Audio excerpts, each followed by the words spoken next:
Good morning, everybody. Carl Blackstone at the Columbia Chamber, and we're delighted to have y'all join us today for our monthly issues meeting. And we're delighted to have Senator Dick Harpootlian as our guest today. And Dick's been he's no stranger to the chamber. He's been very gracious with his time with us since he's been elected, and we appreciate it. So welcome, Senator, and thanks for getting up early and joining us today. Well, Carl, I get up early anyway, but typically on a Tuesday, I'm heading over to the Senate Gressett building to get ready for the fun and games for the week.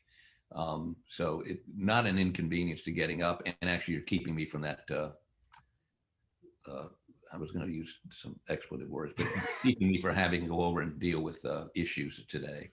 Well, I know they're coming. This is the last week, big week this week, because it's final week before crossover. And for those that are not used to the legislative language, bills have to get to a certain point and have to be over through one body to the next in order to be complete the rest of the session. So it's a time game. This is the first year of a 2-year session. So y'all have got plenty of work to do. Before I get there, I want to talk issues, but also want to talk a little bit about you, because I was we mentioned this just a minute ago.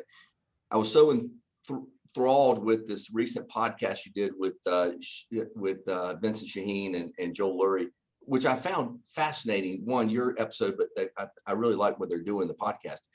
So Clemson guy, got involved with politics. You came down to Columbia for law school. You hung out with the likes of Lee Atwater, Harvey Peeler while in college. And so you've been on both sides of the aisle. But tell me about those experiences. You're from North Carolina, just like me. But have you found being in a small state gave you more opportunities through your life than being in a big state? You know, it's hard to tell, Carl, because I've, been fortuitous in a number of different ways. Going to Clemson to be a chemical engineer and an Air Force fighter pilot during Vietnam, that all changed. I did well in chemical engineering and I did well in ROTC. The world changed and I changed with it. By 1968, I was anti-war. I was out of chemical engineering. My hair had grown long because I was no longer in ROTC. And I may have dabbled with recreational drugs from time to time. Dabble's really not expansive enough. But it was the 60s. I was there. And so after getting out of Clemson, well, two things. One, remember now we had the draft. I know this is an alien subject to most folks, but it was an involuntary induction into the military, in which you would then end up, and a number of my friends did, in Vietnam, in a jungle, getting shot at, shooting people, killing people, or being killed. And that at some point, the justification for that, my father was a bomber pilot in World War II, pre-D-Day, B-17 flights out of England over, he did the first Berlin raid, where they had like 50% casualties. I'm not adverse, and my dad wasn't adverse to me being in the military. I was adverse to being in the military in a war that we couldn't really explain, and what was the goal. So that changed my opinion about world politics. I met a number of people, as I think I point out in the podcast, who some just sort of silly radicals, like Jerry Rubin, Abby Hoffman, Tom Hayden, those guys. But I also met some very serious people. A guy named David Schoenbrom, who was CBS correspondent in Southeast Asia in World War II, knew Mao Zedong, knew Ho Chi Minh. Just to give you a little digression here to explain this, Vietnam was a French colony before World War II. It was the French ran it as a colony. When the Japanese came, the French left. The Japanese were thrown out by Ho Chi Minh. They were nationalists. And when the United States sided with France to allow them to come back in and take over it, these folks, like we did in 1776, didn't want to be a colony. And so they pushed back against the French and beat them at the Dien Bien Phu. And their only aid they could get was from the communists, from the Chinese communists. Ho Chi Minh wasn't a communist, he was a nationalist. And meeting people like Schoenbrom, who spent and lived and fought or saw the fighting with Ho Chi Minh and with the North Vietnamese, gave me an entirely different perspective on what we were being fed. Same thing on race. I grew up in Charlotte. I went to segregated schools. We ate at when I say segregated restaurants, no black folks allowed. If we had different water fountains, different bathrooms, different everything, and I was inculcated with the idea that this is how everybody wanted it. African American folks, black folks wanted it as much as we did. So it became very clear to me. Never forget first time I ever went to school with a black kid was Clemson. We had 60 of them out of 5,000 kids. Harvey Gantt had integrated the year before. And I interviewed, I was a student newspaper, about 10 kids that in February of '68 that had returned, were going home because SC State had been shut down because of the Orangeburg massacre. We wrote about it in our paper. Those kids were, you know why they were demonstrating? They wanted to integrate a bowling alley. They wanted to go bowling. 3 dead, 15 wounded, executed. And so you begin to see stuff like that and you say, wow, maybe the world needs a little changing. And that radicalizes the wrong word, but certainly it changed my worldview and my view about this country. But you took that as a wrong, and you wanted to do right. But you got into the law, you became a solicitor, and you fought public corruption. And so tell me, and this week particularly close because Jim Holderman died just recently, and you prosecuted Holderman, correct? I did. I was sworn in as elected solicitor in January '91, and soon SLED brought me evidence that was clear that he had embezzled at least $250,000, maybe $500,000 from the University of South Carolina. And I was confronted with, and I mean, he was a very, very popular, this guy brought the Pope. I mean, he was, and when I was on Richland County Council, just a few years, I mean, I got elected to county council in '86. I ran for and got elected to solicitor in '90. I'd be invited to dinners at the president's house with the likes of Andrew Lloyd Webber and his wife Sarah Brightman. All these celebrities would come through, and he'd invite people like me and others that could help him get money for the Koger Center or for other things. So I was impressed with him. But when the facts came in, it's clear to me that he had embezzled money, hadn't reported it on his tax returns. And I began an investigation, which became public. And all of a sudden I got calls from, and I'm not going to call names because all of them are dead now, but former governors, for instance, who told me that if I messed with Holderman, my political career would be over. It wasn't much of a political career, but whatever career I had would be over. And I'll never forget Robert Stewart, who was the head of SLED. I called him and I brought him to my office. I've been solicitor for 6 months. And said, Robert, let me tell you what's going on here. And he said, well, let me ask you this. Forget who he is. Just assume it's, Joe Smith out there that done this. What would you do? I said, I'll indict him, I prosecute him. He said, well, feed him out of the same spoon as everybody else, and you'll never have a problem with this job. And so I indicted him, and he pled guilty and lost his job and began a series of missteps that ended up with him going to federal penitentiary for another crime. But soon after he pled guilty, I got a SLED agent showed up at my office with a box, and in it was a spoon, which I kept on my desk the entire time I was solicitor. When I had a tough call, I just look at that spoon and say, oh yeah, let's do it this way.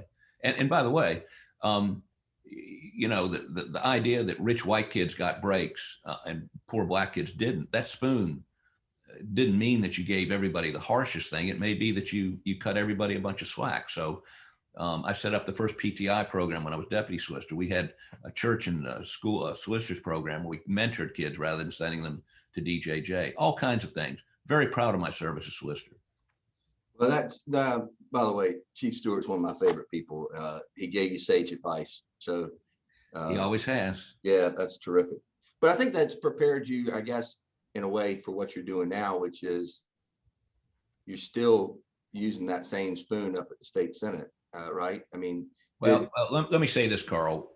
Or at least you're trying Nothing prepares you for this, and pardon my French, shit show. Okay. It is the most disorganized. Now I'm beginning to see patterns after 3 years, I'm in the third year, patterns of ebbs and flow on how things work and who's got the power and who doesn't have the power, and what makes things happen. But encapsulating the real stuff that goes on is just this bloviating, pontificating, self-promoting, talk to the balcony cameras atmosphere, which really, maybe it's just the nature of the beast, but really, I'm a guy that gets up in the morning and makes a to-do list, checks things off as I get them done. That's how I practice law. That's how I was solicitor. And I try to do that as senator, but if there's no straight line to anything, there's no, so, a guy in my position, I'm in the minority party. I'm not a freshman senator, but close to that. I can't get things done, but I can stop things. That's what the Senate allows me to do, and point out things. And you've leveraged, you've been very adept in learning the rules and learning how to put your name on bills, blocking, but to leverage. So big win was it year before last, you got the money for the quiet zones in downtown Columbia. Well, but that, again, I'm not ashamed of it, but once I found out how I got it, I realized, right. I mean, I was participating in the scam. The scam is these secret earmarks, Right. 60 million a year, which, went to nonprofits, churches. We read Todd Rutherford's mother-in-law got one. His ex-wife got one. It's just, Kirk Finley, same thing. I mean, these are not, when I say not public, let me digress for just a minute and tell you a 2-minute story, how I got the $400,000. I put my name on a bill involving some railroad situation that would help the port. By put my name on the bill, by the way, I thought when I got there, putting my name on the bill meant I support it. But I quickly learned, they can't vote on it unless it's on the contested calendar. So it typically takes a lot to get it voted on or get it up for debate. So I put my name on the bill. Leatherman comes over to me one day and says, puts his arm around me, says, Dick, this bill is very important. And what can I do to help you? I said, well, it's got railroads involved in it. Railroads won't help us with our quiet zones. And he said, well, I can get you some, how about if I got you some money to help with that? How much you need? I said, well, it's going to cost about $1.8 million. The city, how much is the city putting in? 400,000. He said, well, I'll match that. So great. Took my name off the bill. The budget passes. I look for my 400,000, not there in the Senate. Goes back over to the House, comes back for concurrence, not there. So I call Leatherman's office. Where is it? Oh, it's in there. Don't worry. So it goes on and on until September, October. And then I get a call from Senate finance staff saying, who do you want the check made out to?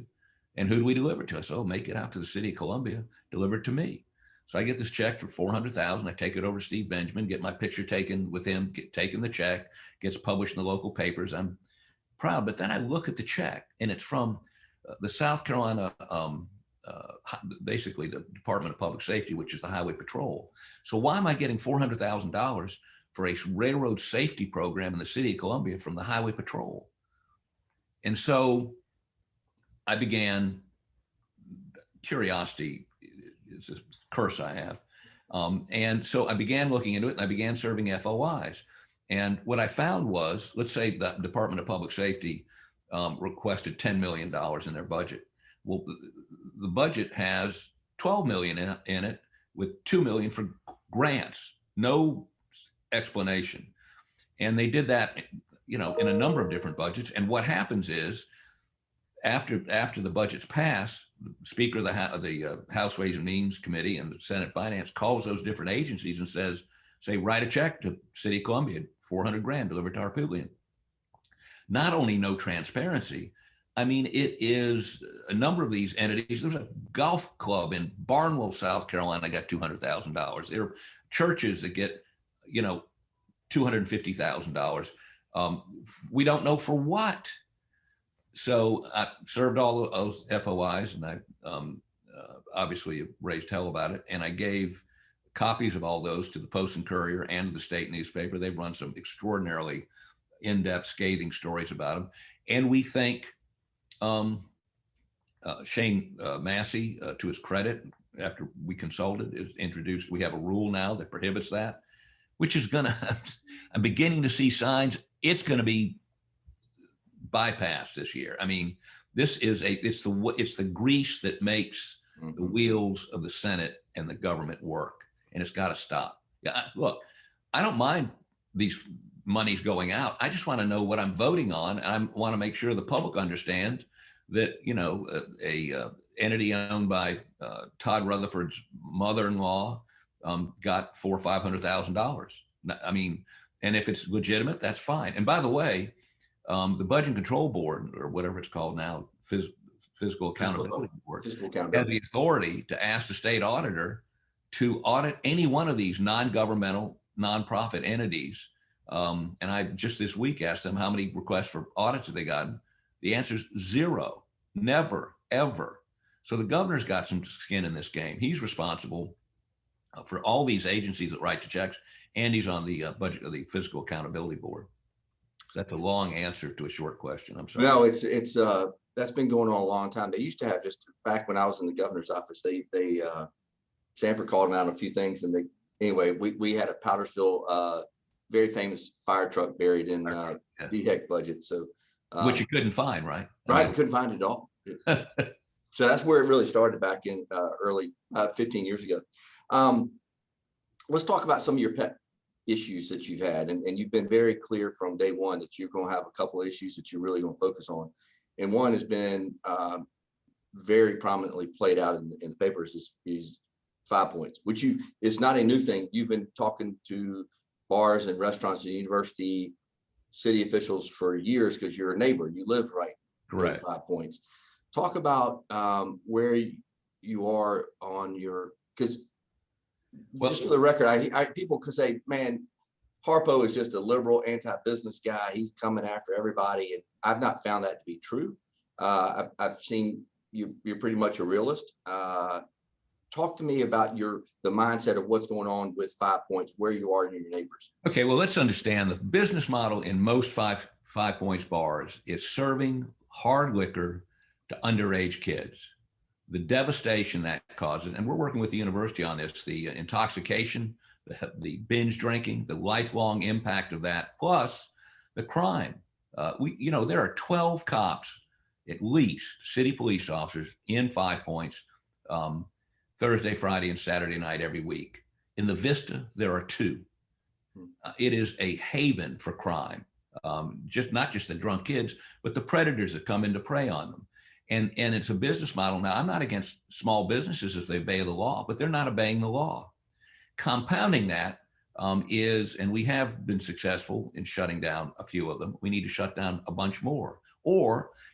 And you'll find one of these bars has been since December 1, they've been ticketed 30 times for selling to underage kids. They're still open. Wow. So I've been very aggressive in pressing the Department of Revenue to do something about it. And I've introduced a bill. Again, let me give you a history lesson. I don't want to take up all your time.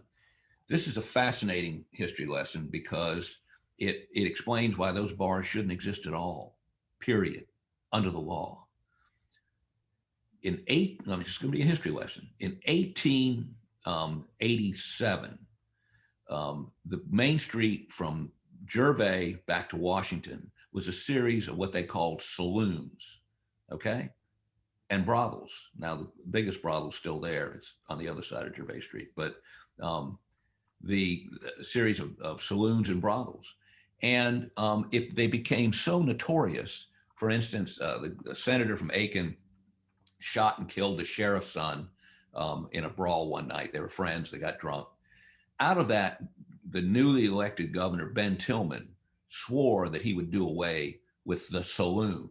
And the saloon is a place that serves liquor by the drink. So in the 1895 Constitution, liquor by the drink was banned constitutionally, not by statute, constitutionally. And you couldn't sell retail. You couldn't sell anything less than a half a pint in a retail store. And there's all kinds of history that goes on after that. The state took over distributing alcohol like they do in North Carolina through the distillery bill. But fast forward to 1966. By 1966, remember now, you couldn't serve liquor by the drink. So our state, and y'all aren't old enough to remember this, but I do. If you wanted to drink at a restaurant, you brown bagged, you brought a bottle of liquor with you and you gave it to the waiter or waitress, and they would pour drinks for you and give you what's left at the end of the night. They charge you for the mixers, if you will. In 1966, the tourism industry in Myrtle Beach and Charleston and other places along the coast was beginning to take off. But they were having a hell of a time because when some tourist from Ohio walked in and said, "I'd like a scotch and water," they'd say, "Where's your bottle?" And I mean, and so it was devastating. So in 1966, it was an attempt to amend the Constitution to do away with the ban on liquor by the drink. It failed. Governor West got elected in 1970, and by 1972, he had worked out, and by the way, the Baptist Convention and most of the upstate was against liquor by the drink. So, but he worked out a compromise. And the compromise was that liquor by the drink could be served in two places: lodging, hotels, and two, restaurants. And restaurants were defined in the Constitution as places whose primary and substantial business is the service of meals. Now, the depositions we've taken down in 5 Points in some of these bar closings, they sell 6% food. 12 is the highest we've heard. In 1979, there was a South Carolina Supreme Court case interpreting this provision, and they said 10% wasn't enough. And the ABC Commission back then was very aggressive about enforcing that until the early 90s, when 2 out of the 3 ABC commissioners were convicted of public corruption by smart-ass little solicitor in Richland County. Little did I know that would lead to the abolition of the ABC Commission, and their duties would be signed to the DOR, who has basically neglected the enforcement of that provision for the last 35 years. As a result, we have the bars in 5 Points, which should not exist under the Constitution. So I've introduced a bill that interprets that phrase, primary and substantial, as 51%. In other words, 51% of your sales have to be food. Now, other states have 30%, 45%, those sorts of things. And I'm not wed to 51%, but I am wed to getting to something where you're not a dive bar. Right. And that's what I'm opposed to. And it's illegal. And so you're going to hear more about that. And we have a case in front of the Court of Appeals to be argued in May or June on that issue. So at some point that's going to happen. And at some point those folks got to be out of business. Well, so I'm not anti-business. Right. I'm very pro-business, with a couple of exceptions I'll talk to you about in just a second. But the bars, these are not legitimate businesses. They are businesses that rely on serving to underage kids, a atmosphere that is conducive to binge drinking. There's a woman that's going to testify, a university professor that's going to testify at the hearing on our subcommittee hearing on this bill, that they've had over 200 girls drugged in 5 Points since the 1st of November. Wow. I mean, this is the saloon that Ben Tillman was talking about. Right. So I'm against saloons. I'm not against people. Look, I got home every night I get home from the Senate, I have a drink. It's not like I'm against drinking, maybe not just one, but I'm not against alcohol, and I'm not against business. I do think two things about businesses. Businesses should, I'm been a opponent to the lack of transparency by the Department of Commerce. We don't know how much money we've paid and what we've given to induce a business to come here. Every time one of these deals is unveiled, I begin to feel like the Indians on Manhattan that shown some beads worth $24 and give them the island. I mean, we suffer from an inferiority complex. Nobody's going to come here unless we bribe them. Right. And that's wrong. This state has got a port. It's got, great cities. It's got a population. Now the world population is not well educated, but they are everywhere else. And I think Bobby Hitt has done a great PR job but I think he's been a terrible, terrible Department of Commerce chief, because he's never been a business person. He's never made a payroll. He's never taken an investment and developed it.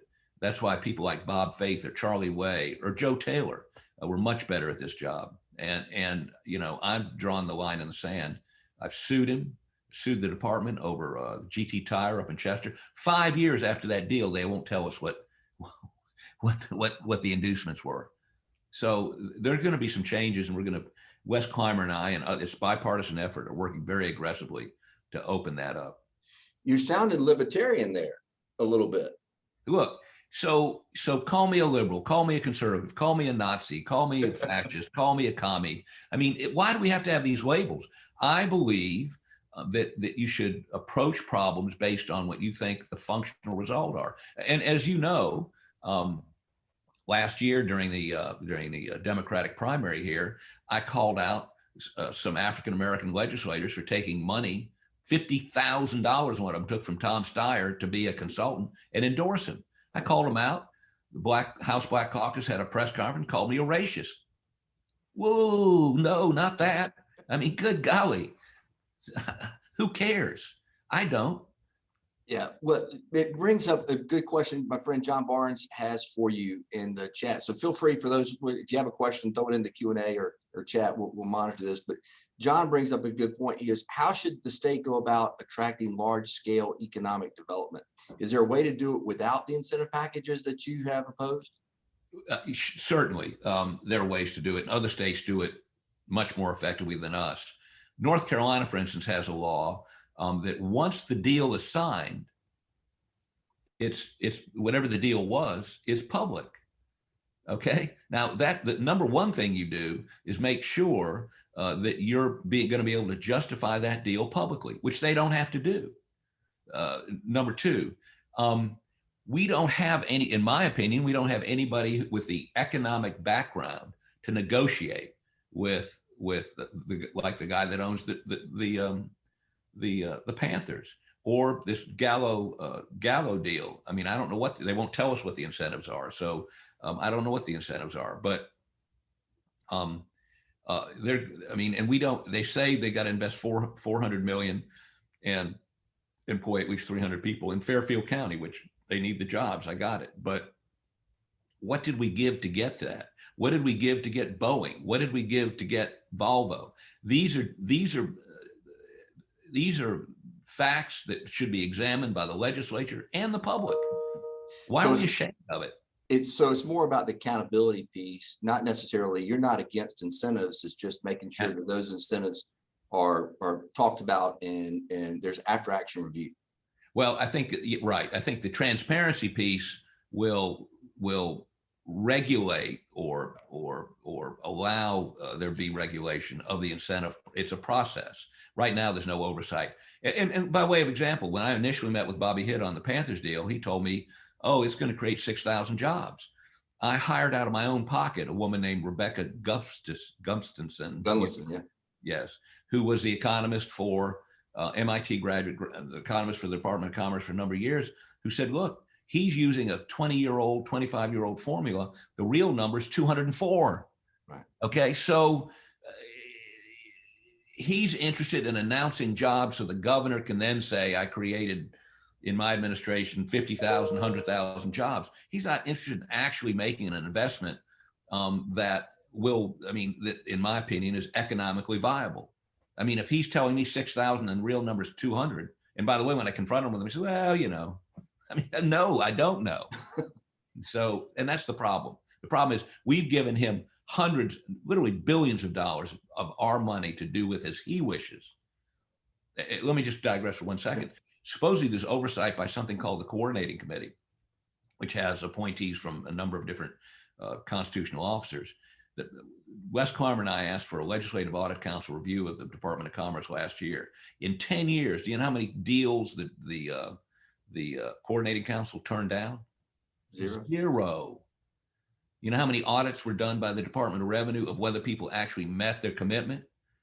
Zero. I mean, if you ran your business like that, you'd go broke. Right. So all I want is good business practices when we spend your money. Right. Speaking of, let's talk about little local Richland County stuff, even though the chamber and we cover the Midlands, but there seems to be our fair share of issues on the Richland County side, more so than others, with corruption and finances. Rebecca Gunlison, who you talked about, just did a phenomenal study on the tax structure here in Columbia, paid for by the city, and I give kudos to Mayor Benjamin and City Council for doing that, because it really highlights a lot of the structural problems that we have here in the Midlands. And part of it is Act 388, which I would get your take. I don't want to speak for you, but politically, I don't think there's any way possible that we could change Act 388 in our lifetime, because it would have to mean put taxes back on homeowners. I don't think that's going to work. Would you agree or disagree? I would agree. I mean, I think that cat is out of the bag. Yeah. Or the barn, But whatever. looking out, Richland County spends more on education than any other county. We've got one district that's doing fairly well academically. Richland 2, one's got some challenges, but both have a financial issue, right? Because we are spending, our taxes are 1.95 times what Charleston is. Well, I mean, and that's due to, in my opinion, mismanagement and inefficiency, and getting to the nut of the matter. Greg Hembry has a bill which I co-sponsored, which would allow the Inspector General to review school district expenditures upon request by a delegation, for instance, or a senator, for instance, which is probably not a bad idea. An independent audit of Richland 1 would be a no-brainer. And again, look, I think there's two arguments here. Do we have enough money to make sure our kids are educated? I don't know. I mean, we don't know, because we don't know how. I mean, just pouring more money into it without understanding. I talked about Vietnam earlier. One of the big conclusions that came out of that war was that for every soldier we had in the field, we had something like 22 support people. So, I mean, we need somebody to take a hard look. And the school district 1 is not going to do that on their own. Why should they? They're very comfortable with where they're at. And there's all kinds of issues involved on how they do business, who gets the contracts, how they get the contracts.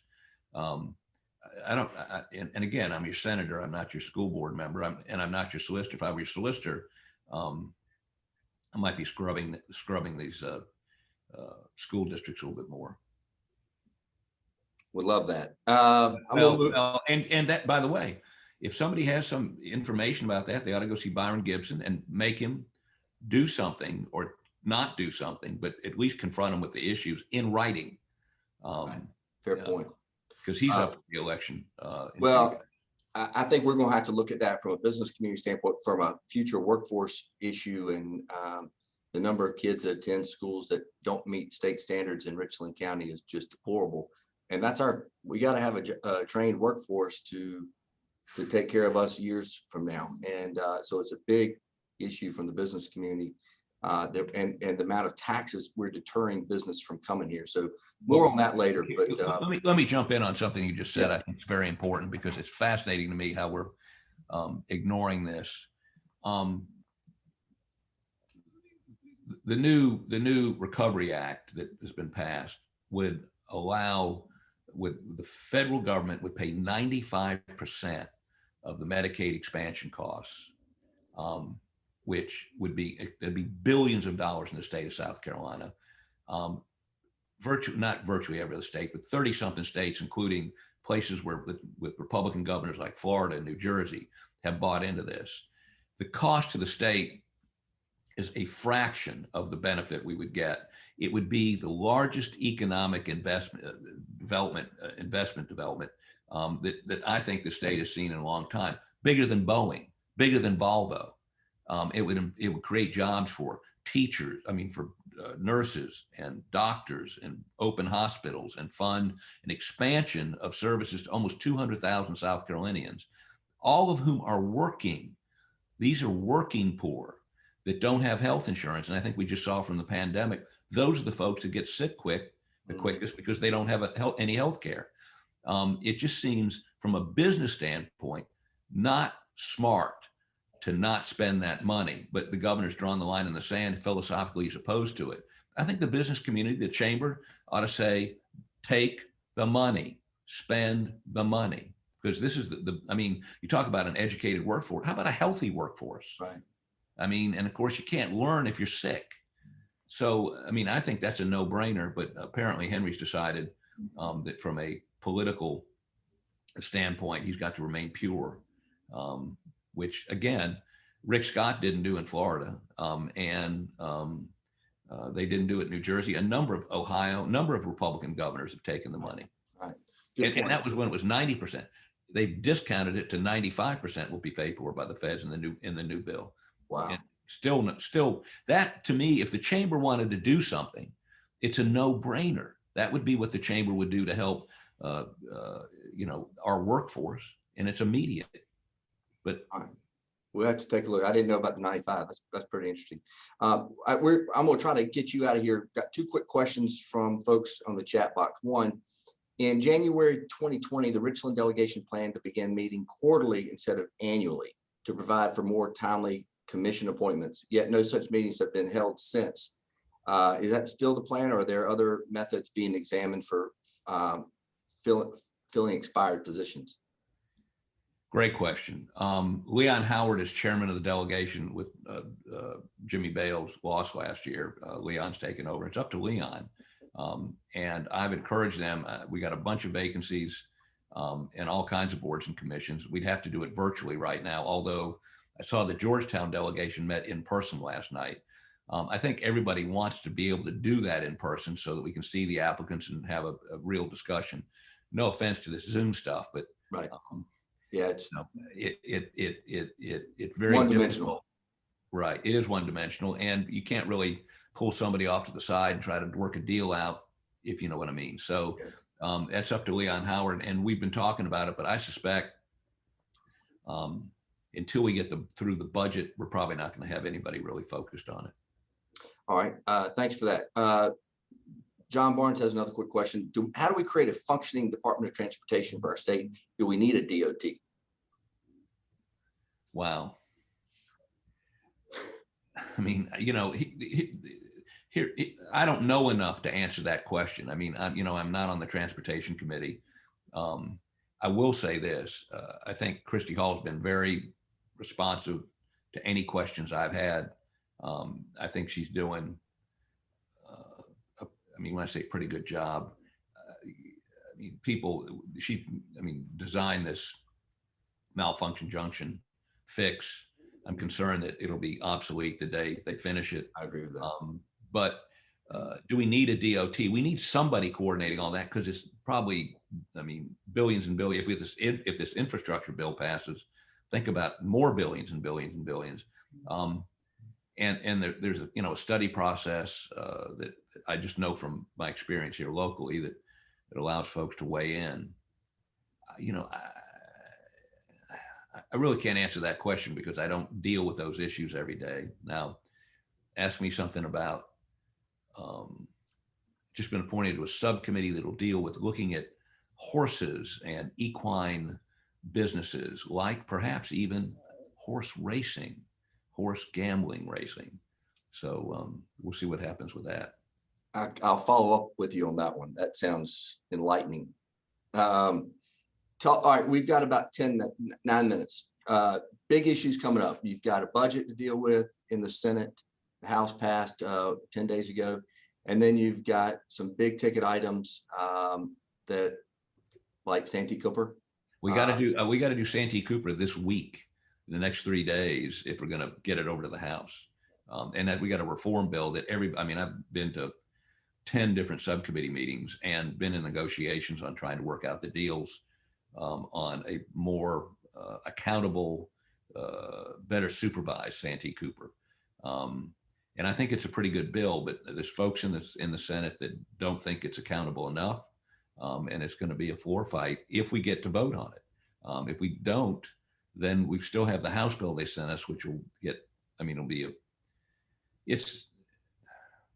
here the problem is this: we don't do anything. On May 31, we go, the Act 51 that sort of took Santee Cooper over and gave them some legislative oversight expires. So we'll be back to where we were 3 years ago in terms of supervision. Now, I will say this, Mark Bonsall, the new CEO, is the pro from Dover. I mean, he is, I've met with him, I've talked to him. What he's done has been extraordinary. And Dan Ray, the acting chairman of the board, is again, a businessman who understands how things ought to work. And I think the team they have in right now is doing a great job, but you can't structure things based on personalities. Mark Bonsall might have a heart attack tomorrow. Dan Ray may quit. I'd quit if I were him. But so Santee Cooper's important. This Gallo wine bill that we've worked on is coming to the floor this week. If it doesn't pass this week, then it doesn't go to the House, and Gallo will probably walk away. We've got medical marijuana. It's got to get passed this week, which is insane that we can't pass that. I mean, it's just, and by the way, for the record, I'm for recreational marijuana. New York's just done it. The states that have done it, I've done studies on it. Look, I put people in jail for marijuana. Okay. It's not like I'm soft on drugs. I just think that this drug, in Colorado, California, wherever it's been legalized recreationally, has generated hundreds of millions of dollars in tax revenue. And I think we had, at the minimum, ought to have a referendum on it and decide, and let the people decide, not have your elected representatives whose views are shaped more by a very minor element of their constituency. Well, kudos to Senator Tom Davis. He's been pushing that medical marijuana bill for years, and this is the first time it's as close as it's been to getting passed. So what other, in a short period of time, what other big issues do you see that you got to deal with? Those are big issues, but they got to be done. Those are big issues. Of course, when the budget comes back, when it comes over from the House, the Senate will work its magic on it. And here's the other thing. I mean, we just saw economic projections from Frank Rainwater, and it appears that they believe we're going to have a bigger surplus. We'll know that in another 30 to 45 days. So we may have budget 2 after July 1. We may come back and spend more money if we think the economy's improved dramatically. So one of the last things I want to throw out, just because COVID has delayed it, but the census and reapportionment. Any chance elections get moved because not having the data? Well, we'll have the data this fall, and I suspect we'll be coming in October, November, and do a reapportionment plan. But let me say this, and let me be very clear about this. We have resegregated our state based on race, and that is not just the fault of the Republicans. This hadn't been an effort to oppress any individual African Americans. It's been a joint effort. I was in a meeting with some of my African American senator friends talking about reapportionment and said, look, you folks with 60% African American districts that don't make any sense geographically, don't make any sense, take in multiple counties, not all of a county. We should be willing to talk about reducing your percentages based on compactness, communities of interest. For instance, the city of Columbia has multiple senators. They ought to have one. There's no reason why we have to divvy up all these population centers, except, by way of example, not the State House, but Jim Clyburn's district basically goes from the Atlantic Ocean to Lake Murray. Looks like a snake. Why? Those folks have only one thing in common: the pigmentation of their skin. Clyburn has been more than willing to cut, he's at 58%, to cut back to something less than 50%. Most African-American legislators I've talked to are unwilling to do that because it's all, if I don't come back, I can't do anything. Well, how about this? Go talk to some white people and see if you can convince them to vote for you. And by the way, those extra black people that you give up are going to go into white districts, which would force some of our white legislators to talk to black people. And that's how the system should work. But I must tell you, I don't hold out much hope for that to happen. And the courts, I think, will end up, if they don't pass a plan that has some sanity in it, then the courts will intervene, and we may not have elections on time next year. Interesting. Well, we got a couple big races here in Columbia to follow, especially the city council races that are this year. We may have 4 new members of city council, which is crazy. So we'll stop there. Well, and let me say this to you: the city elections will be this November, so they won't be affected by reapportionment. But they have to reapportion after this election, and that should be something people should look at. Should we still have the 4-2-1?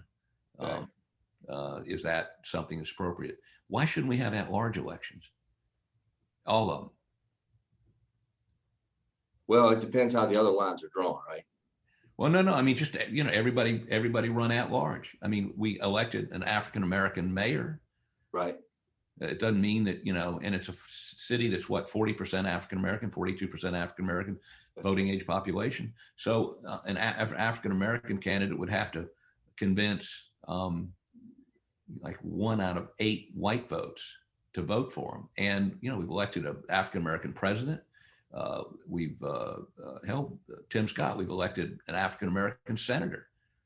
So, I mean, it's just this idea that race should be the primary consideration is what's driving the divisions of the state house, hell, in Congress, everywhere else. And we need to stop it. We're resegregated. Right. I agree with that. I agree with it. Senator, thank you for your time today. I promised I'd get you out in time for your meeting. And so I want to do that. Really appreciate this time together and appreciate your service to the state. So thanks very, very much. Well, thank you for having me. And, they tell, the old saying is what, that those weak of stomach should not watch sausages or laws being made. I never really appreciated that until I got to where the laws are being made. And I do come home with an upset stomach most nights. Well, it's not for the faint of heart, that's for sure. Absolutely. So with that, thank you for your time. Thanks, everybody. I want to thank Bank of America and Blue Cross Blue Shield for sponsoring our issues committee every month. So we really appreciate that. And y'all have a great week. And thanks for joining us today. I'm sorry we cut it a little short, but Senator had to get to a meeting. But thank y'all for being here today. And we look forward to catching up with everybody really soon. And Mark James will be back hosting at the May meeting. So thanks a bunch.